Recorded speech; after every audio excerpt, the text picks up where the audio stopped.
In the pantheon of sporting legends, there exists a story so potent, so ripe with David and Goliath undertones, that it could stir the most dormant of spirits. It's a tale set in a time when Mike Tyson was the unconquerable titan of boxing. He casted a long shadow of fear across the squared circle.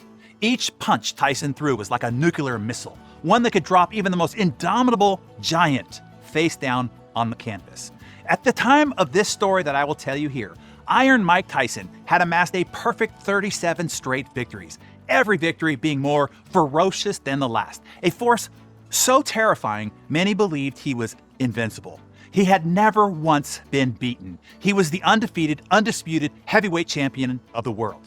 This story, however, isn't about Tyson's victories. It's about another man who dared step into the ring to face him, a 42-1 underdog. Someone, by the fight commentator's own words, was expected to be, quote, annihilated in 90 seconds or less, end quote, just as Tyson had done to the very last opponent that he had faced.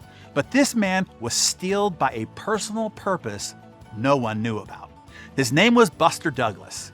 The world viewed the match between Tyson and Douglas as nothing more than a preamble, a mere exhibition, to whet the appetite of fight fans for the main course, Mike Tyson versus Evander Holyfield. Douglas was dismissed as a footnote, a simple warm-up act before the main event.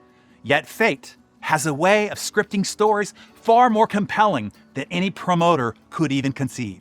Weeks before the match, in a moment of maternal grace, Buster's mother, Lula Pearl, looked into her son's eyes and planted a seed of belief that would later grow into an unshakable oak. Mama Pearl said to Buster, "Baby, you can win," she said, with a conviction that was both gentle and fierce. Her faith in him was unwavering, and as destiny would have it, her words would be her last gift that she gave her son. Buster Douglas's mama, Lulu Pearl, passed away just 23 days before his fight with Tyson. Buster, now draped in a shroud of sorrow, transformed his quest into something far more profound. It's now the 8th round of the fight. Tyson has been beating on Buster mercilessly. No one thought that he'd last this long, but it was in the 8th round that Mike Tyson, the juggernaut, sent Buster Douglas to the canvas. In the early going of this round, he's got it back together in the late portion here. Raising left hand, chopping right, misses. Uppercut landed by Mike Tyson. That's one of the few uppercuts he's landed in the fight. We've been looking for that all night. Oh, there's a nice uppercut that time. That drops Buster Douglas. The crowd gasps, expecting the familiar end to the onslaught. The referee's count sealing another victory for Mike Tyson. But as Douglas lay there, the silence of his fallen moment was filled with the echo of his mother's belief. With every count, her words became louder, drowning out the noise of the expectant crowd and drowning out the doubt, the fear, until all that was left was the raw, unyielding essence of his personal vow to Mama Pearl. Rising like a phoenix from the ashes of defeat, Douglas stood back up, not just as a boxer, but as a son, fueled by a personal promise to his mother. The 10th round arrived, and with it came a stunning reversal. In a symphony of jabs, hooks, and unwavering will, Buster Douglas, fueled by the will and might of his mother's belief, shocked the world. And the impossible became a reality. The world watched in disbelief as the Goliath, Iron Mike Tyson, fell, crumbling to the canvas. In that moment, the invincible was vanquished. Buster Douglas, the underdog, was crowned the new heavyweight champion of the world. How'd he do it?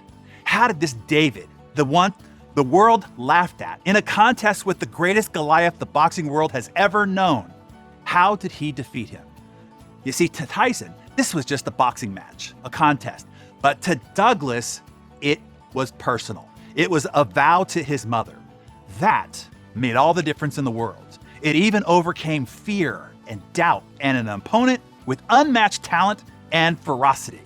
Here's a key line for your note. Heart beats brawn. That's one for your notes. Heart beats brawn. When it becomes personal, you become possessed with an indomitable power. You access a superpower in you that is indescribable. We all have it. You only have to ignite it. Now, this is not just a tale of boxing. It is a metaphor for all the challenges that you will face to steel yourself, to armor yourself with an indomitable will, a fierce resolve, and a determined relentlessness. Here's what you need to do. Are you ready? Make it personal. Find your purpose and make it personal. I'll give you an example from one of our Hardy Club captains, Dan Page. Dan is in the commercial real estate lending industry, and as you probably know, that industry has been hit hard of recent.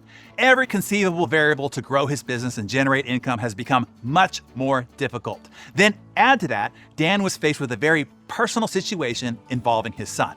A situation that in order to help, he would have to earn hundreds of thousands of dollars more after-tax income than he was already challenged to earn based on market conditions. And he had to generate it within 6 months, start to finish. The task seemed impossible, like David facing Goliath, Douglas facing Tyson. And it would be impossible if it wasn't a very personal purpose for Dan. Well, guess what? He did it. And as he reported to me in his email, quote, "It brings me tears to my eyes just writing this story," end quote.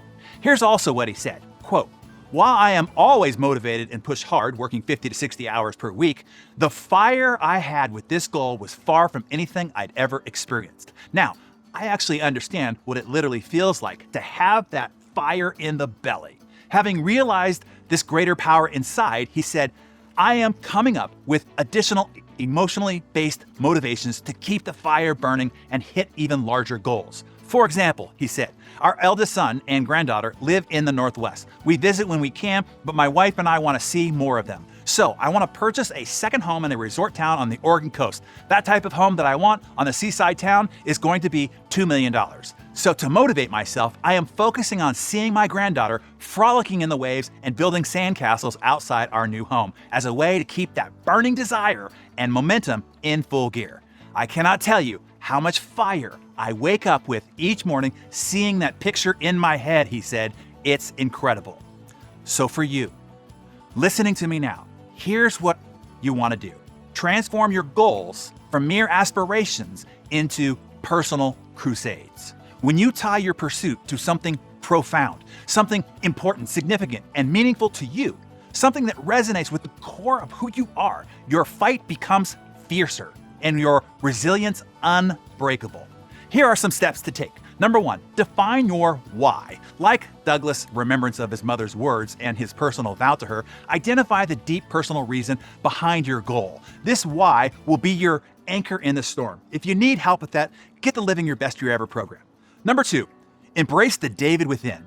You are braver, stronger, and more capable than you previously believed. If you dismiss your potential, you'll play it safe and never realize the greatness you have inside. I promise there is a power within you that only needs to be ignited by making it personal. Number 3, build your corner. Douglas had his mother, her unwavering support. Find somebody who believes in you unequivocally and let their faith fuel your fight. And you can look no further because I believe in you.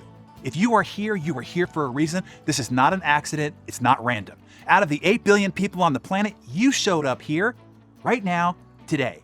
Given our entire subscriber base, that makes you 0.004% the exception.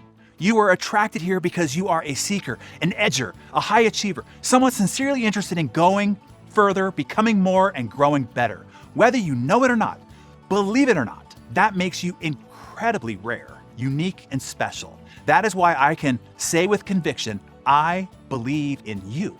If you are here with me now, I believe in you. Like Buster borrowed from Mama Pearl, you can borrow my belief in you to power your strength and confidence until your strength and confidence produces the results, to prove to you that you can believe in you. So as you stand in your arena, in the boardroom, on the platform, in the church, in the family room, remember the lesson of Buster Douglas. Even if you come face to face with a seemingly unconquerable Goliath, if you want an edge, the power and possibility to achieve the seemingly impossible, fight for something more than just victory. Fight for something much greater by making it personal. So share with us, what is your Goliath goal and your why behind making it personal? Write that down in your Darren Daily Journal and tell us that in the comments below.